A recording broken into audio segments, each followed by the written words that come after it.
बताने की जरूरत नहीं है कि ये कौन है।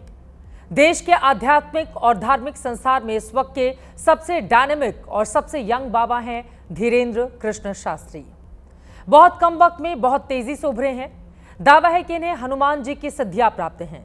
उसी दिव्य शक्ति से लोगों की पर्चियां निकालते हैं, लोगों का भूत भविष्य सब बता देते हैं। देश के हर हिस्से में घूमते हैं।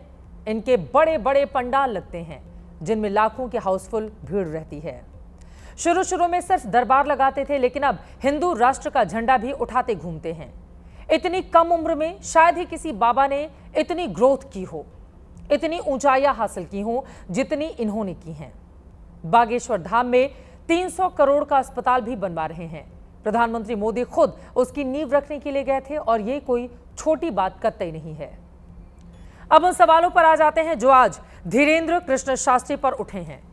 समझने में कहीं कोई दिक्कत नहीं है कि इन सवालों के पीछे राजनीति ही है। फिर भी जाने कि आखिर ये सवाल हैं क्या?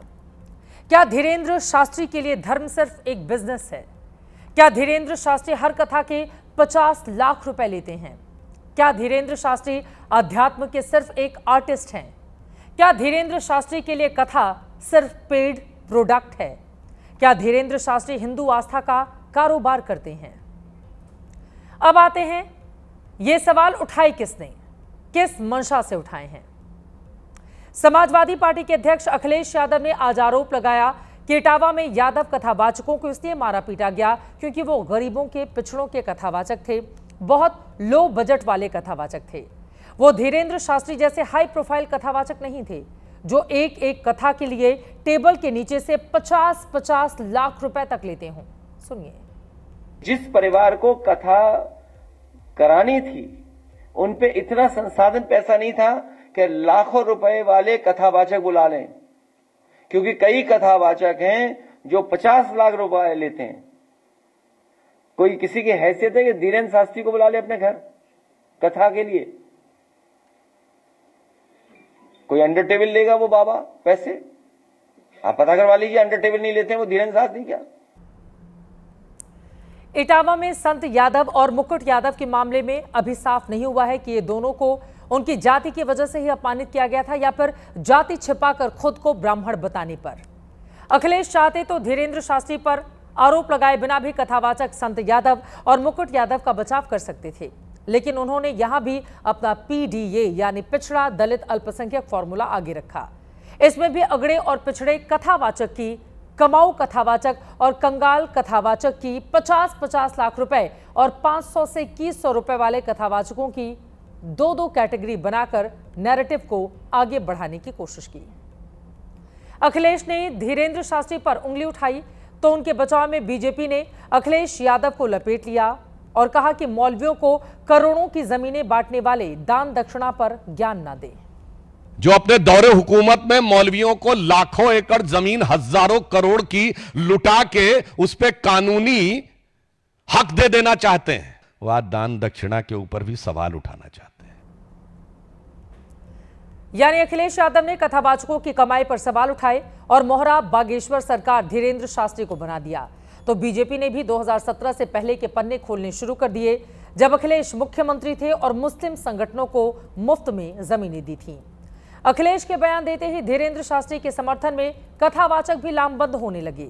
अखिलेश को हिंदू विरोधी सोच का बताया, आरोप लगाया कि कथावाचकों को भी अगड़े पिछड़े में बांटना उनका जातिवाद का एक ही एजेंडा है।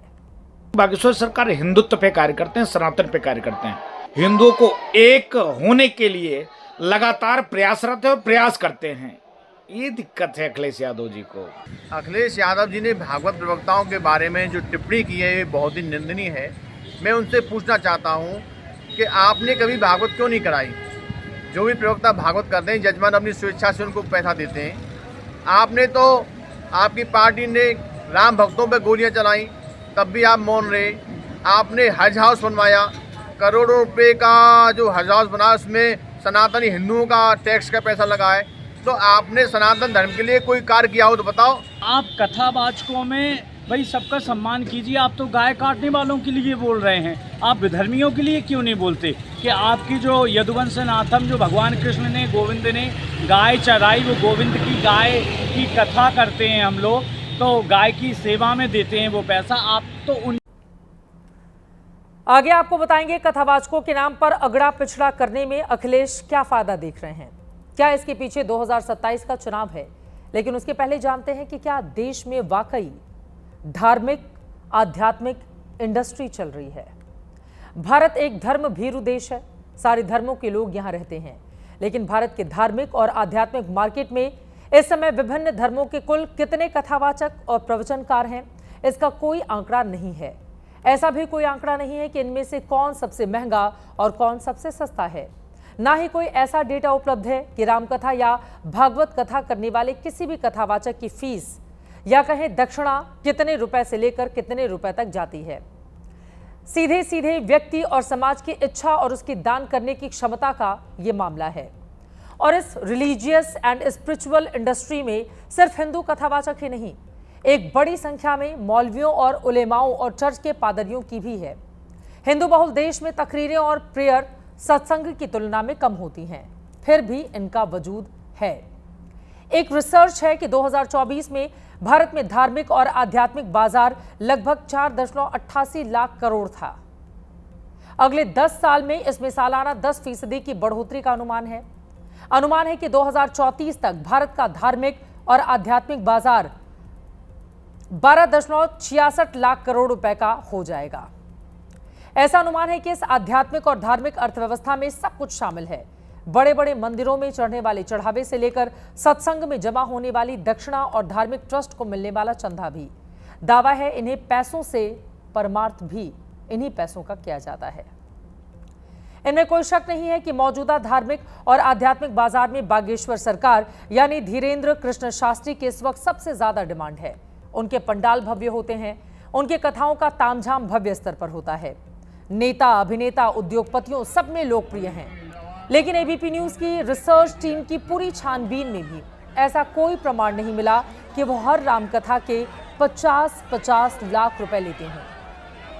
धीरेंद्र शास्त्री अपने हिंदू राष्ट्र की थ्योरी, कारों के काफिले और लाइफस्टाइल की वजह से अक्सर विपक्ष के निशाने पर रहते हैं, लेकिन फिर भी कोई प्रमाण नहीं, कथा उनके लिए सिर्फ कमाई का ही टूल है। धीरेंद्र शास्त्री बागेश्वर धाम सरकार के पीठाधीश्वर के पद पर हैं। 12 साल की उम्र से प्रवचन कर रहे हैं, दिव्य दरबार लगाते हैं।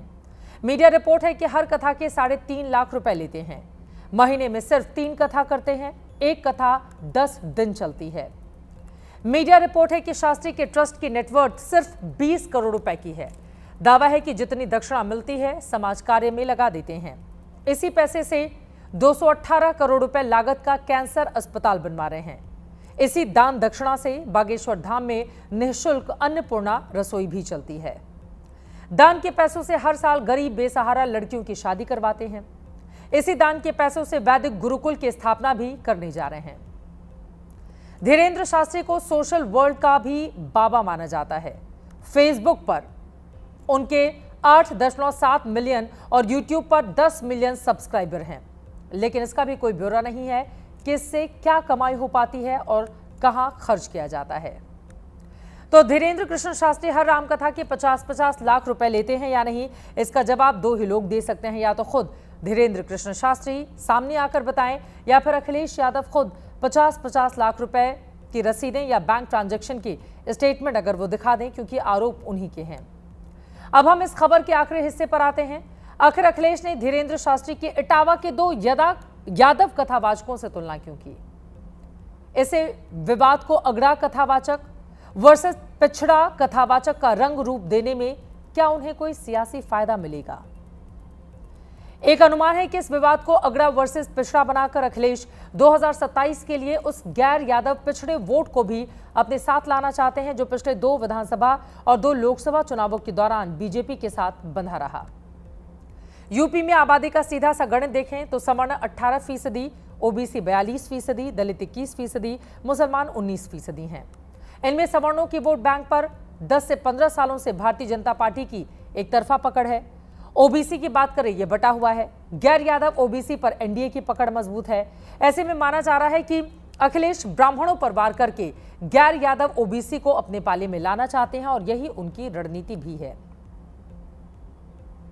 यूपी की राजनीति में अभी गैर यादव ओबीसी में केशव प्रसाद मौर्य, कुशवाहा, मौर्य ग्रुप के सबसे बड़े नेता हैं। इस वोट पर बीजेपी की पकड़ मजबूत है। दूसरी बड़ी ओबीसी नेता अनुप्रिया पटेल हैं, जिनकी पकड़ कुर्मी वोटरों पर है। तीसरे बड़े ओबीसी नेता संजय निषाद हैं, जो निषाद वोटरों पर पकड़ रखते हैं। निषाद पार्टी के अध्यक्ष हैं।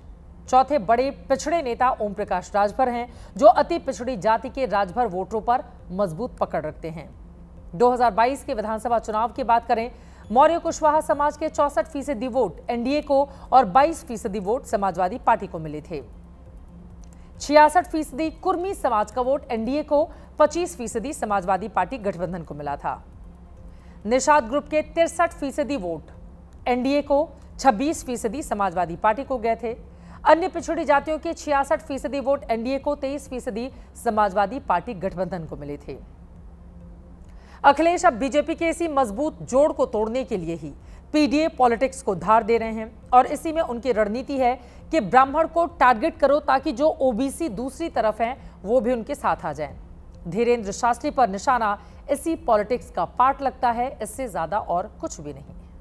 अखिलेश यादव जी जानबूझ करके धीरेन्द्र कृष्ण शास्त्री के बहाने देश के तमाम साधु संत कथावाचकों का अपमान करने की चेष्टा कर रहे हैं। उनकी पार्टी के नेता कभी धर्म ग्रंथों को लेकर टिप्पणियां करते हैं, कभी साधु संतों को लेकर टिप्पणियां करते हैं, कभी भगवा पर टिप्पणियां करते हैं और कभी कथावाचकों को लेकर के, जाति को लेकर के टिप्पणियां करने का काम करते हैं।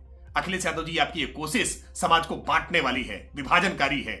इस कोशिश से समाज को केवल नुकसान पहुंचता है और आपको भी कोई फायदा नहीं मिलने वाला। किसी समुदायों के बीच में नफरत ना बढ़े, इसलिए जो पीड़ित थे, जिनके साथ अन्याय हुआ, जिनकी चोटियां काटी गई, जिनको मूत्र से शुद्धिकरण जैसे करने का कुकृत्य किया गया, उनको उन्होंने अपने पार्टी ऑफिस बुला करके, और ये तो हमारे गांधी का देश है, बुद्ध का देश है, यही कि हमेशा पीड़ित के पक्ष में खड़ा रहना। अब उसको लोग कोई जाति एंगल लेना चाहते हैं तो ले लें, वो पूरी स्वतंत्रता है। हालांकि अथश्री कलेश कथा कितनी आगे जाएगी अभी से कहा नहीं जा सकता, क्योंकि यूपी चुनाव 2 साल दूर हैं।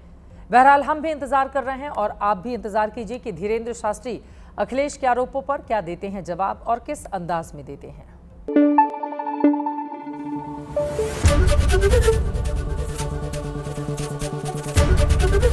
एबीपी न्यूज आपको रखे आगे।